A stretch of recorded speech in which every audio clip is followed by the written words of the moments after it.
So, good day, sir. So, I'm going to explain to you or explain my Excel, which is for the design of steel purlins. So, first, for the design parameters, legends are this, if drop down list, ito yung color. If input style, ito yung color ko, sir. So, for the shape selection, so ito, you can choose W shape, M shape, S shape, HP shape, C shape, MC shape, and ito. So, next, for the NSCP, I use 2001. Type of steel, you can choose A36, A529, or for now, I will choose A36. Modulus of elasticity, 200,000. Spacing between trusses, which is the length of the purlins, is 8,000 mm. Spacing between purlins is 450. Inclination of purlins is 30 degrees. And the number of sagrads is, it means if 0 means no sagrad, if 1 means at middle span, and if 2 means at middle thirds. For the loadings, roof load, wind load, and the windward coefficient. So, ito yung values nila. So, first is the load analysis. For the load analysis, kukunin muna yung uniform load nila, which is dapat i-transform muna yung KPA to uniform load na kilonewton per meter. So, ito na lang yung new values nila. For the tangential load of flange, ito yung value. Normal load, ito yung value. For the web, tangential load and the normal load, ito yung mga values nila. Which is WPX means yun yung mga weight of purlins.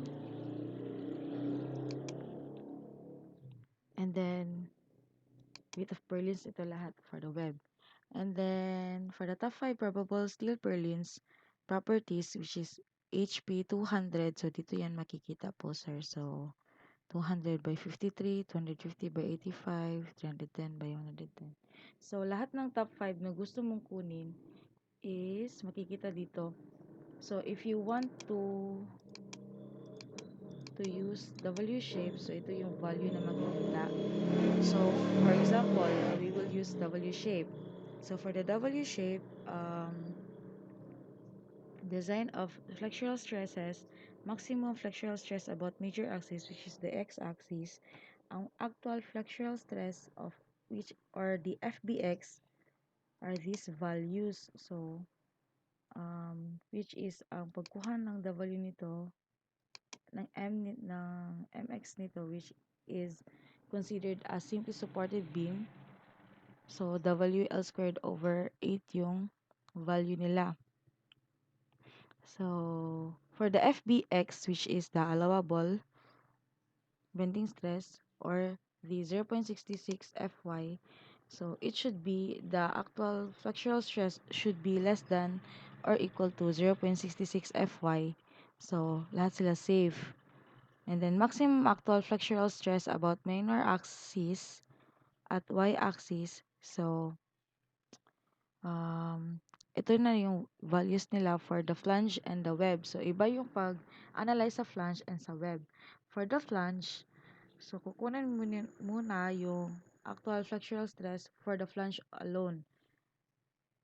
So, ito yung weight, ito yung distributed or uniform load niya. And then, for the bending moment, if 0, kunin natin yung SSB. Hindi naman siya supported talaga. So, if 0, considered siya as WL squared over 8.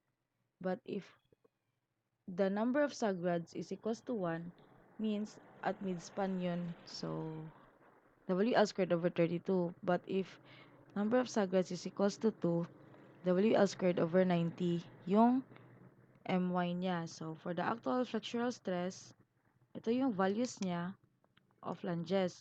For the actual flexural stress for the web, ito yung values niya, which is, ang pagkuha ng bending moment is, yun, same pa rin.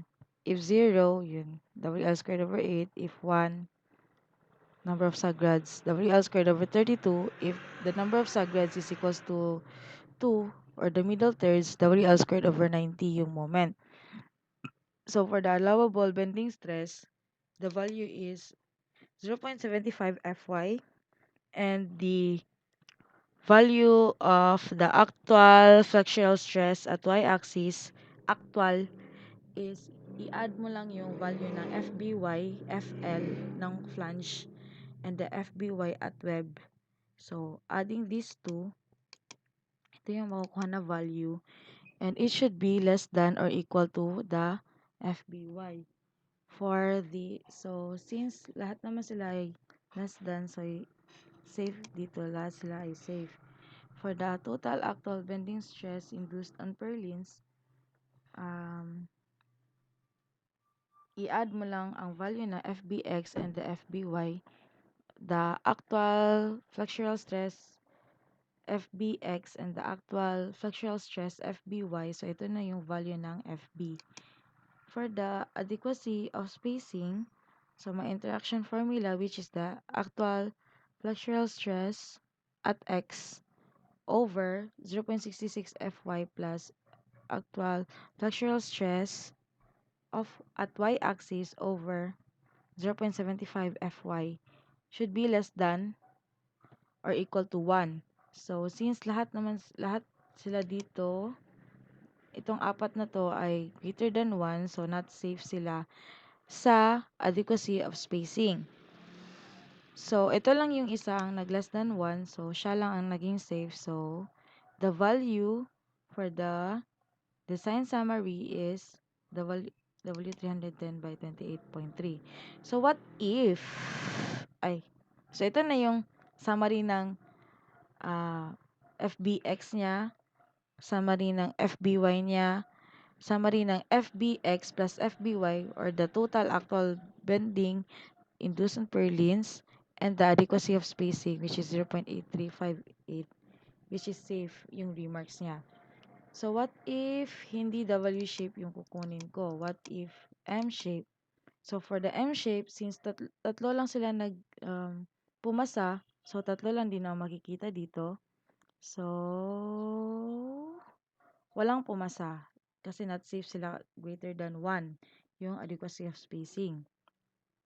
What if S shape? So, for the S shape, safe sila sa flexural FBX, sa FBY, safe rin. Adequacy of spacing, safe sila. May tatlong safe. So, kukunin yung pinaka economical sa kanila tatlo. So, since ang ginawa ko, sir, is minultiply ko ang weight SX at ang SY para makuha ko yung pinaka-unique na value, sir. So, kung sino yung pinakamalit na values doon, siya yung kinuha ko as the most economical na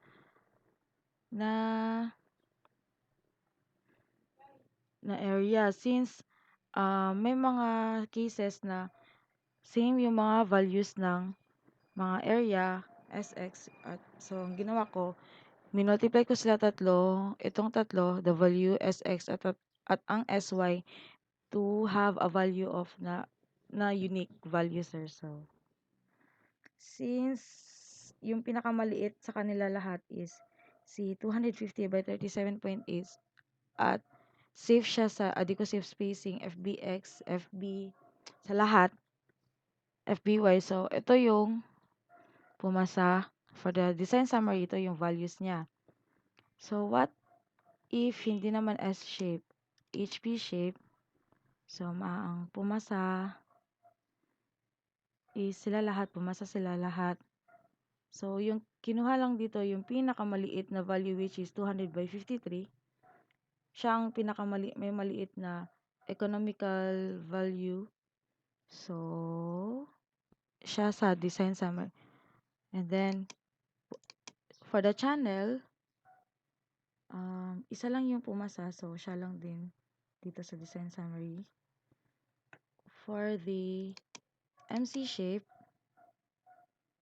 safe. Walang pumasa. So,